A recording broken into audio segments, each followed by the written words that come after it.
গ্রহণ হয়নি।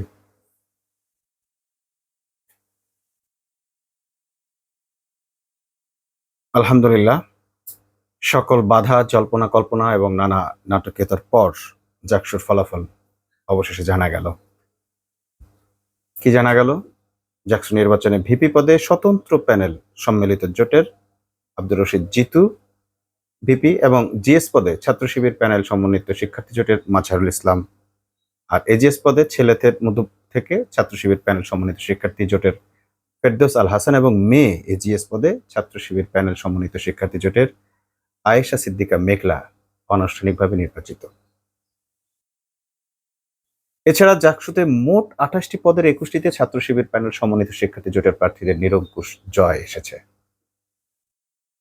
অভিনন্দন এবং শুভেচ্ছা রইল জাকসু প্যানেলের সকল বিজয়ীদের প্রতি। এই মুহূর্তে চরমনের পীরের একটা কথা আমার খুব মনে পড়ছে, যেটি সম্প্রতি ভাইরাল হয়েছে। তোমরা কি বোঝো না জনগণ কি চায়? অ্যাকচুয়ালি ব্যাপারটা এরকমই। ডাকসুতে ছাত্র শিবিরের নিরঙ্কুশ বিজয়ের পর বা ছাত্র শিবিরের দেওয়া প্যানেল থেকে, ঐক্যবদ্ধ শিক্ষার্থী জোটের প্যানেল থেকে নিরঙ্কুশ বিজয়ের পর বিএনপি যেন পাগল হয়ে গেছে। পিনাকিদা বললেন বিএনপি গেছে পাগল হয়ে। আমরা তাই দেখলাম, মির্জা আব্বাস এটাকে ব্যাখ্যা করলেন একরকম, রুমিন ফারহান এটাকে ব্যাখ্যা করলেন আরেক রকম, বিএনপির আরেক নেতা এটাকে ব্যাখ্যা করলেন একরকম, ইভেন ভারত পর্যন্ত এটাকে অশনি সংকেত হিসেবে মনে করছে। ইতোমধ্যে ভারতের দুই পার্টির দুজন বড় নেতা এটার বিষয়ে টুইট করেছেন।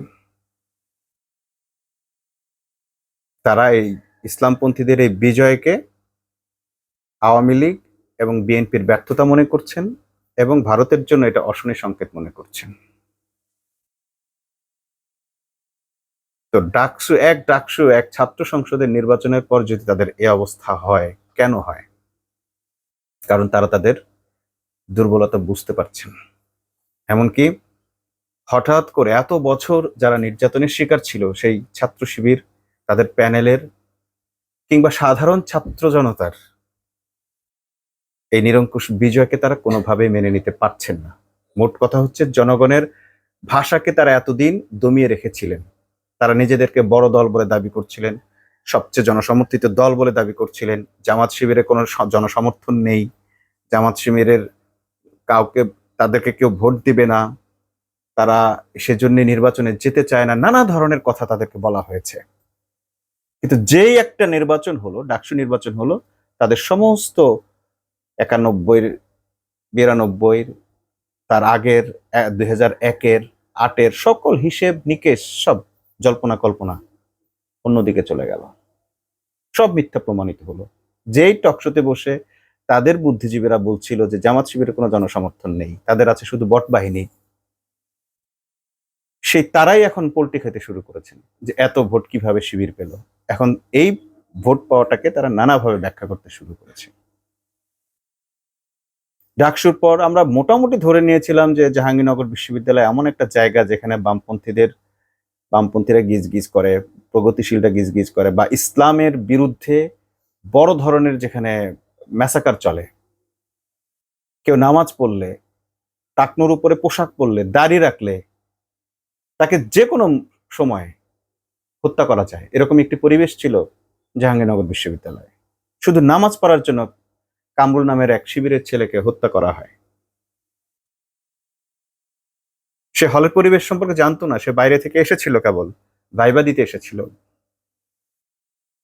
তার এক বড় ভাইয়ের কাছে গিয়ে হলে ছিল, শুধু সে নামাজ পড়তে দেখছে তাকে, বাস শিবির সন্দেহে তাকে হত্যা করেছে। হ্যাঁ, সে শিবিরেরই ছিল, সন্দেহ করার কিছু নেই। নামাজ আর কারা পড়বে, ব্যাপারটা এরকম। যেহেতু তারা নিজেরা নামাজ পড়ে না, তাহলে যারা নামাজ পড়ে তারা শিবির। সেই জাহাঙ্গীরনগর বিশ্ববিদ্যালয়ে এবার শিবির আরো একটি চমক দেখালো। আমরা ভাবিনি এরকম চমক অন্তত জাকসুতে দেখাবে, জাহাঙ্গীরনগর বিশ্ববিদ্যালয়ে দেখাবে। কারণ সেখানে শিবিরকে এতভাবে সাপ্রেশন করা হয়েছে। আমি একটা ছোট্ট উদাহরণ দিই। আমার এক বন্ধু ঢাকা বিশ্ববিদ্যালয় জাহাঙ্গীরনগর বিশ্ববিদ্যালয়ে পড়তেন, আমরা একসঙ্গে তামিল মিল্লাত মাদ্রাসায় পড়েছি। সেই বন্ধু জাহাঙ্গীরনগরে চান্স পেলেন। তো আমি একবার তার সাথে দেখা হলো, দেখলাম যে সেই মিল্লাতের ছাত্র যার মুখে দাড়ি ছিল তার মুখে দাড়ি নেই, প্যান্ট শার্ট পরা, চুল বড় বড়, মানে তাকে দেখেও বোঝার উপায় নেই সেই মানুষটার এই মানুষটা এক। আমি অনেকক্ষণ তার দিকে তাকিয়ে থাকতে থাকতে থাকতে থাকতে অবশেষে উদ্ধার করলাম যে হ্যাঁ, এটা আমার সেই বন্ধু, তামিল মিল্লাতের বন্ধু। যাই হোক, অনেকদিন পর বন্ধুর সঙ্গে দেখা হলো। তো আমি বললাম যে বন্ধু তোমার ঠিকানা দাও, মাঝে মাঝে চিঠিপত্রে যোগাযোগ হবে। তখনও চিঠির যুগ ছিল, মোবাইলের যুগ তখনও শুরুই হয় নাই। তো আমার সে বন্ধু বলে, না বন্ধু তুমি আমাকে চিঠি দিও না। আমি বললাম কেন? তোমার হাতের লেখা শিবির স্টাইলের হাতের লেখা। আমি বললাম তাতে কি সমস্যা, তুমি তো শিবিরের সদস্য। তখন বলে বন্ধু এখানেই সমস্যা, ওরা এই চিঠি নিয়ে বিশ্লেষণ করবে হাতের লেখা শিবিরের স্টাইল, কার কাছে আসছে সে শিবির করে, মানে আমি শিবির করি, এরপরের দিন দেখবা আমার লাশ। তুমি কি বন্ধু লাশ দেখতে চাই? বললাম না, লাশ দেখতে চাই না। তাহলে আমার ঠিকানাও নেওয়ার দরকার নেই, আমাকে চিঠি লেখারও দরকার নেই। বিশ্বাস করবেন না, এই কথা বলার পর জাহাঙ্গীরনগর বিশ্ববিদ্যালয়ের পরে যতবার ঢুকছে, হয় কোনো শিক্ষকের পরিচয় ঢুকেছি, না হয় অন্য কোনো বন্ধু, নতুন বানানো বন্ধুর পরিচয় নিয়ে ঢুকেছি বা বন্ধুর কাছে গিয়েছি।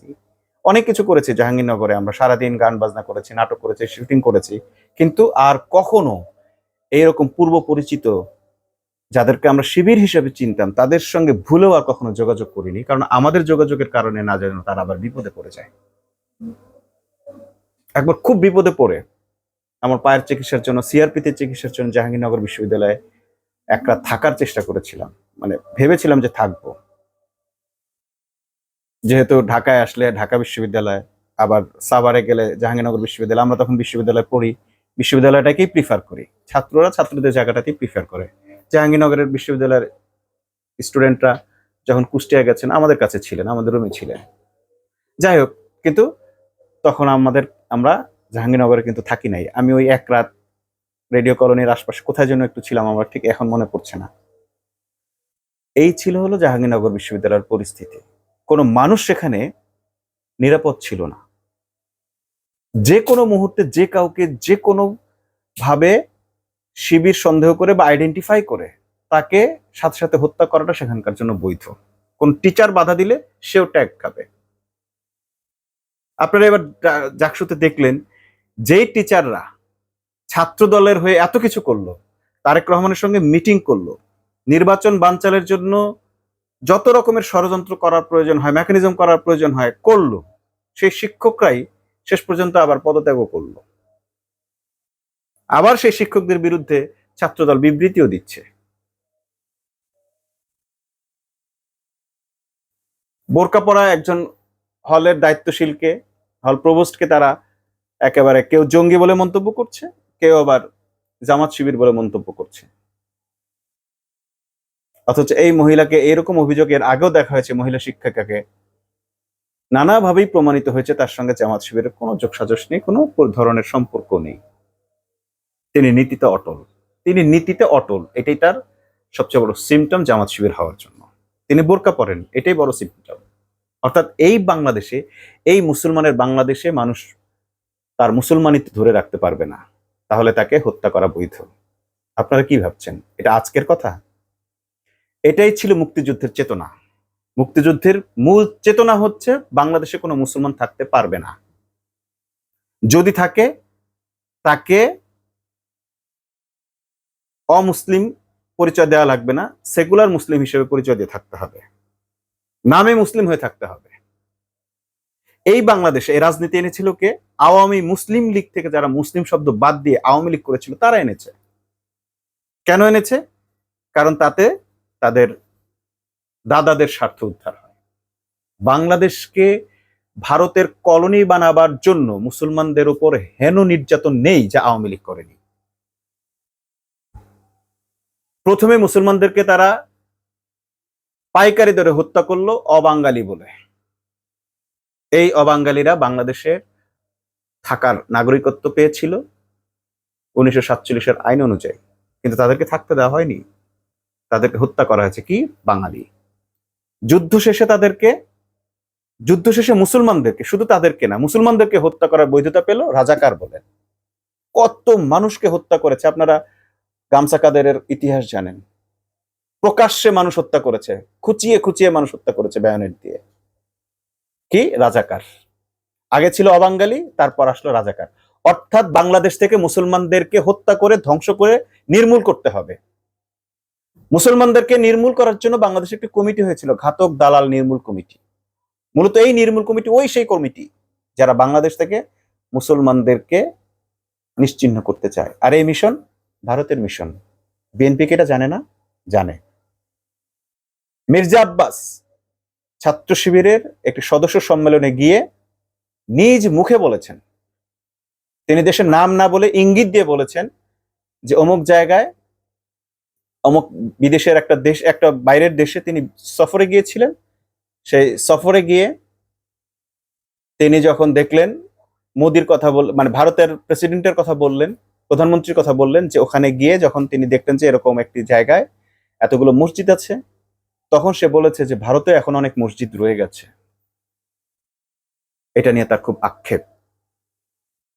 ভারত যে মুসলমান নিধনে একটা ভূমিকা রাখতে চায়, তাদের কাছ থেকে শিখতে গেছেন যে আপনাদের এখানে এত মসজিদ ছিল, এগুলো নিশ্চিহ্ন হলো কিভাবে? এত মুসলমান ছিল, তারা নিশ্চিহ্ন হলো কিভাবে? সে রাষ্ট্রে গিয়ে ভারত এই প্রশিক্ষণটা নিতে গেছে। তারা ভারত থেকে, বাংলাদেশ থেকে মুসলিমদেরকে নিশ্চিহ্ন করতে চান। এটা মির্জা আব্বাসের শিবিরের একটি অনুষ্ঠানে দেওয়া বক্তব্য। সেই বিএনপি নিজেও এখন মুসলিম নিধনের অংশ হয়ে দাঁড়িয়েছে। কেন? শুধুমাত্র একটু ক্ষমতায় আসার জন্য। সেই ভারতের সাথে লিয়াজো করেছে। আজকে যেই আশঙ্কা প্রকাশ করছে ভারত, সেই আশঙ্কা প্রকাশ করছে বিএনপি। যদি তোমরা গণতান্ত্রিক দল হও, তাহলে জামাত ক্ষমতায় আসবে, তোমরা ক্ষমতায় আসবা, এনসিপি ক্ষমতায় আসবে, সমস্যা কোথায়? কেন তোমাদের শঙ্কা? বিএনপি আসলে তোমাদের শঙ্কিত হওয়ার কিছু নেই, আওয়ামী লীগ আসলে শঙ্কিত হওয়ার কিছু নেই, জামাত আসলে তোমাদের শঙ্কিত হওয়ার কি আছে, যেখানে খোদ ভারতেই চলছে হিন্দুত্ববাদী রাজনীতি। যদি জামাত ধর্মীয় সংগঠন হিসেবে তোমরা ভয় পাও, মোদীর শাসন কি, বিজেপি কি? সেটা তো একটি ধর্মীয় সংগঠন, রাজনৈতিক দল। তাকে তো একের পর এক নির্বাচিত করছো। মেঘমল্লার তো সে কথাটাই বললো।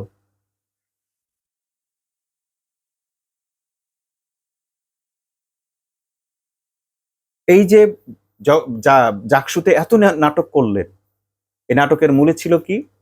মূলে ছিল যে কোনো মূল্যে এখানে ছাত্রদলকে বিজয়ী করতে হবে, ছাত্র শিবিরকে পরাজিত করতে হবে। শিবিরের উত্থান এখানে কোনোভাবেই দৃশ্যমান করা যাবে না। এমনকি খোদ শিবিরও নিজেদের বিজয়, নিজেদের উত্থান এখানে প্রদর্শন করতে চাননি। হলগুলোতে তারা নিজেদের নামে কোনো প্যানেল দেননি, কারণ তারা জানেন যে কোনো মুহূর্তে আবার পরিবেশ নষ্ট হতে পারে। তারা আজকে যাদেরকে সামনে আনবেন, তাদের জীবন হুমকির মুখে পড়তে পারে। হয়তো তাদের অনেকেরই আছে যাদের 3rd ইয়ার 4th ইয়ার চলছে, আরো 2-3 বছর তাদের পড়ালেখা করতে হতে পারে। হলে যারা আছেন, হল কমিটিতে তাদের নাম দিলে তাদের শিক্ষা জীবন ধ্বংসের মুখে পড়তে পারে। জাহাঙ্গীরনগরকে এখনো শিবির সেভাবে বিশ্বাস করতে পারে না, কারণ কখন রাজনীতি কোন দিকে যায় এটা বলা যায় না। এই জাহাঙ্গীরনগর বিশ্ববিদ্যালয়ের শিবির যে পরিমাণ নিপীড়নের শিকার হয়েছে, অন্য কোনো বিশ্ববিদ্যালয় তা হয়নি। যতভাবে শিবিরকে ফিল্টারিং করে করে, শিবির কেন, ঠিক তুরস্কে যেভাবে কামাল পাশাররা মুসলমানদের চিহ্ন মুছে দিয়েছিল, ঠিক সেভাবে জাহাঙ্গীরনগর বিশ্ববিদ্যালয়ে শিবিরের চিহ্ন, মুসলমানের চিহ্ন মুছে দেওয়ার সমস্ত ষড়যন্ত্র প্রস্তুতি তারা নিয়েছিল, এবং সেই চেষ্টা তারা চালিয়ে গেছে। সেই জাহাঙ্গীরনগর বিশ্ববিদ্যালয় 25টির মধ্যে 21টিতেই শিবির এবার বিজয়ী হয়েছে। শিবিরের প্যানেল বিজয়ী হয়েছে, ছেলেদের প্যানেলও, মেয়েদের প্যানেলও। আজকে ঢাকা বিশ্ববিদ্যালয়ের মেয়েদের বোরকা পরা ছবি দেখে তাসলিমা নাসরিনের গা জ্বলতেছে। মুসলমানের দেশে বোরকা পরা ছবি দেখে তোমার গা জ্বলতেছে কেন? এটা তো মুসলমানের দেশ। কই, মুসলমানদের তো টিপ পরা মেয়েদের ছবি দেখলে গা জ্বলছে না। তাহলে তোমাদের কেন গা জ্বলছে? এটা খুব গভীরভাবে ভাবার জিনিস। শুধু রাজনীতিক শত্রুতার বা দলাদলি করে আবারও মুসলমানদেরকে হত্যাযজ্ঞ করে তোলার কোনো সুযোগ নেই। এই অপরাজনীতি বন্ধ করতে হবে। এই অপরাজনীতি বন্ধ করতে হবে। গণতান্ত্রিক পদ্ধতিতে যেই ক্ষমতায় আসুক, যেই নির্বাচনে ভালো করুক, যাকেই মানুষ সমর্থন দিক তাকে মেনে নিতে হবে এবং কোনোভাবেই আর ভারতীয় আধিপত্যবাদকে বাংলাদেশে টলারেট করা হবে না।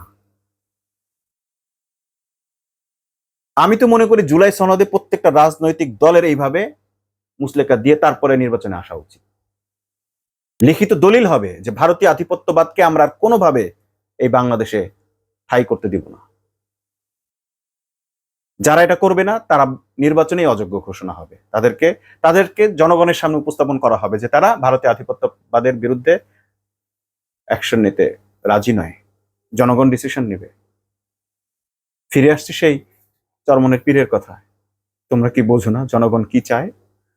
যদি বোঝো তাহলে জনগণের ভাষায় কথা বলো। ভারতের বয়ান বাংলাদেশে আর চলবে না, এটা মোটামুটি নিশ্চিত হয়ে গেছে।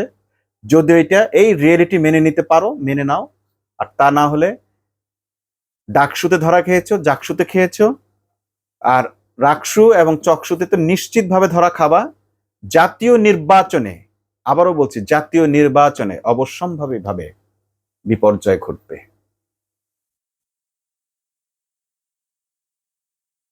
ভারতীয় আধিপত্যবাদী শক্তিকে এবারের নির্বাচনে অবশ্যই জনগণ মেনে নেবে না, নেবে না, নেবে না।